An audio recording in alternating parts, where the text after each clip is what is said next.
Karnataka rave పార్టీకి సంబంధించి మా ఎగ్జిక్యూటివ్ మెంబర్ మాణిక్ స్పందించారు. నిజ నిర్ధారణ కాకుండా ఎవరిపై ఎలాంటి చర్యలు తీసుకోలేమన్నారు.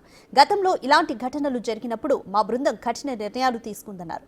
ఇప్పుడు కూడా నిజాలు తెలితే కఠిన చర్యలు తప్పవంటున్న మా ఎగ్జిక్యూటివ్ మెంబర్ మాణిక్తో మా ప్రతినిధి బబిత ఫేస్ టు ఫేస్.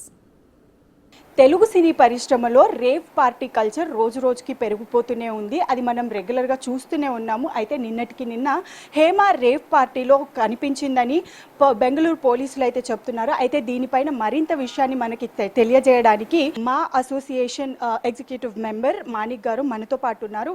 వారితో మాట్లాడి వారి మాటల్లోనే తెలుసుకుందాము. మాణిక్ గారు చెప్పండి, కర్ణాటక పోలీసులు హేమ గారు రేవ్ పార్టీలో దొరికారు అని చెప్తున్నారు, కానీ ఆవిడ మాత్రం పోస్ట్ రిలీజ్ చేస్తూ వీడియోలు రిలీజ్ చేస్తూ ఉన్నారు. దీని గురించి మీరు ఏమంటారు?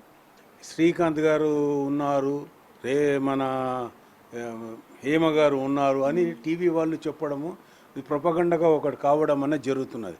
అయితే నిజం తేలింది మనం ఎవరిని నిందించడము పద్ధతి కాదు. అయితే ఈ విషయంలో నిజంగా ఆవిడ తప్పు చేసి దొరికింటే ఆవిడతో మాట్లాడి అవును వచ్చిందని నిరూపించాలి. కానీ వచ్చి వెళ్ళిపోయిందంటే చిరంజీవి గారు నాగార్జున గారు వచ్చి వెళ్ళిపోయారని అబద్ధాలు చెప్పడానికి కూడా అవకాశం ఉంటుంది. అంత పెద్దవాళ్ళు కూడా అది తప్పు. అది నిజ నిర్ధారణ అయ్యి రేపు పొద్దున వాళ్ళు లిస్టులో ఎఫ్ఆర్ఐలో వాళ్ళ పేర్లు ఉండి వాళ్ళు దొరికితే అప్పుడు అనడంలో అర్థం ఉన్నది. ఏమీ లేదు, సినిమా వాళ్ళు దొరికారు, టీవీ వాళ్ళు దొరికారు, అది ఏంటంటే ఎక్కడ వాళ్ళు దొరికారు, ఎవరు దొరికారు చెప్పాలి కదా. అది బెంగళూరు పోలీసులు కూడా మనకు ఒక ఫోటో అనేది రిలీజ్ చేశారు. అదే డ్రెస్లో హేమ గారు ఒక వీడియో చేసి రిలీజ్ చేశారు. దానికి మీరేమంటారు? అమ్మా, డ్రెస్సులతోటి మన మనిషిని గుర్తుపట్టేటట్టు ఉండదు. అందరూ వేస్తారు. ఇప్పుడు ఇదే డ్రెస్సు మంచోడు వేస్తాడు, చెడ్డోడు వేస్తాడు, దొంగ కూడా వేస్తాడు. అలా అని చెప్పేసి నన్ను నిందిస్తే అవుతుందా? కాదు. అది ఎవరు ఏమున్నా ముఖము కనబడాలి. నిజంగా ఎఫ్ఆర్ఐలో వాళ్ళ పేరు ఉంటే అది అవుతుంది. 140 మందిని అరెస్ట్ చేశాము, కొంతమంది వెళ్ళిపోయారు, అందులో ఏమో కూడా వచ్చి వెళ్ళిపోయిందంటే అది పద్ధతి కాదు. దొరికిన వాళ్ళ పేర్లు చెప్పండి, దాని మీద చూపించండి, ప్రూఫ్ చేయండి, అప్పుడు మేము ఒప్పుకుంటాము. మా అసోసియేషన్ అన్నది ఎవరికి ఏమి కాదు. తప్పు చేసి పోలీసు ఒకటి శిక్షనే కానీ ఎఫ్ఐఆర్లో వాళ్ళ పేరు గిట్ట అలా ఉంటేనే కానీ మేము చెప్పగలుగుతాం. అంతేగాని ఊరికే టీవీలలో చూసి అక్కడ చూసి ఒకరి మీద నింద వేయడము, ఒకరి మీద తూలనడం అంటూ జరగదు. అది ఓకే. అంటే ఇప్పుడు మా అసోసియేషన్ మెంబర్గా హేమ గారు కూడా కొనసాగుతున్నారు. సో దీని తర్వాత ఎలా ఉండబోతుంది అంటున్నారు? చర్యలు ఏమైనా మీరు తీసుకోవాలనుకుంటున్నారా దీనిపైన? నిజంగా ఏమనే కానీ ఇంకెవరైనా ఆర్టిస్టులే కానీ మా ఆర్టిస్టులు సంబంధించి ఏదైనా తప్పు చేసి దొరికారంటే మేము దాని మీద ఒక కమిటీ వేసి మేము ఈసీ మెంబర్లమంతా అక్కడ కూర్చొని ఏమి చేయాలని కొంతమంది పెద్దలను, పాత హీరోలను అడ్వైస్ తీసుకొని ఏదన్నా చర్య తీసుకోవడానికి అవకాశం ఉంటుంది. అంతేగాని ఏది నిరూపణ లేనిది గాలి మాటలకు మేము స్పందించము. అది అంటే ఇప్పుడు సెలబ్రిటీస్గా ఉంటూ సోషల్ మీడియాలో ఒక రెస్పాన్సిబుల్ పర్సన్ అనే చెప్పుకోవాలి మనం.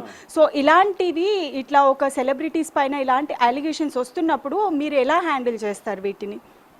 ఇలాంటివి రాకూడదనే గతంలో విష్ణుబాబు గారు, మోహన్ బాబు గారు, మా ఈసీ కమిటీ అందరు కమిటీ మెంబర్ 26 మంది పెద్దలను తీసుకొని అన్ని యూట్యూబ్ ఛానళ్లను, కొంతమంది పెద్ద ఛానళ్లను కూడా మేము వ్యతిరేకించడము ఇది పద్ధతి కాదు, మీరు లేనిపోనివన్నీ రాస్తున్నారు, మీ మీద క్రిమినల్ కేసులు వేసి మిమ్మల్ని కోర్టుకు గుంజుతాము అని విష్ణుబాబు గారు స్పష్టంగా చెప్పారు. ఒకరిని కడుపు మార్చి ఒకరిని ఇంట్లో బ్లేమ్ చేసి వాడికి పిల్లలు పెళ్ళాము, వాళ్లకు భార్యాభర్తలు అంత గొప్పగా ఉంటారు.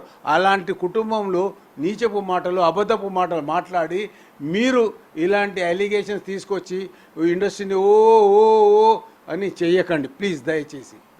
అయితే ప్రస్తుతం మా ఎగ్జిక్యూటివ్ మెంబర్గా ఉన్నారు హేమ. ఒకవేళ నిజ నిర్ధారణ జరిగి ఇందులో తను కూడా పాలు పంచుకున్నారు అని తెలిస్తే మీరు ఎలాంటి చర్యలు తీసుకోబోతున్నారు? అప్పుడు మేము మా కమిటీ కొంతమంది ఇండస్ట్రీకి సంబంధించిన పెద్దలను కూర్చున్నబెట్టి ఏం చేద్దామని ఆలోచించి వాళ్ళ మీద యాక్షన్ తీసుకోవడం జరుగుతుంది.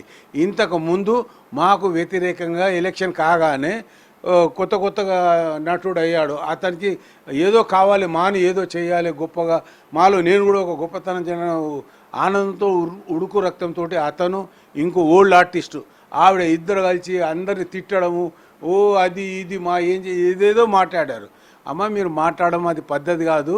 ఇది మంచి కాదని వాళ్ళకు నోటీసులు పంపించాం. వాడి జవాబు చెప్పమంటే మళ్ళీ టీవీకి ఎక్కి మళ్ళీ తిట్టడం మొదలుపెట్టారు. వాళ్ళని సస్పెండ్ చేశాము.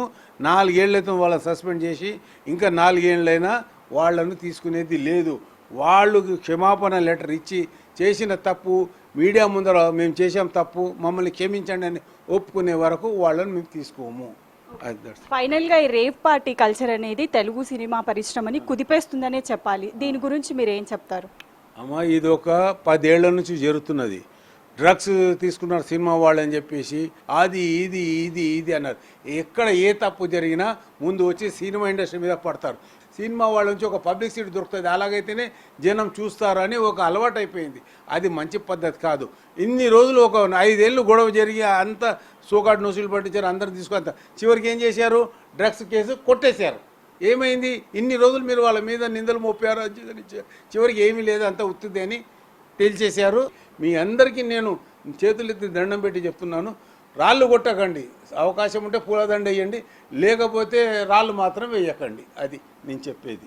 నిజ నిర్ధారణ కాకముందే ప్రతి ఒక్కరూ ఇలాంటి అలిగేషన్స్ పెట్టొద్దని, ఒకవేళ నిజంగానే ఇలాంటివి ఏవైనా జరిగితే తప్పకుండా మా ఎగ్జిక్యూటివ్ మెంబర్గా మాణిక్ రావు గారే కానివ్వండి, మా అసోసియేషన్ కానివ్వండి, ఏదైనా తప్పకుండా కఠిన చర్యలు తీసుకుంటామని తెలియజేస్తున్నారు.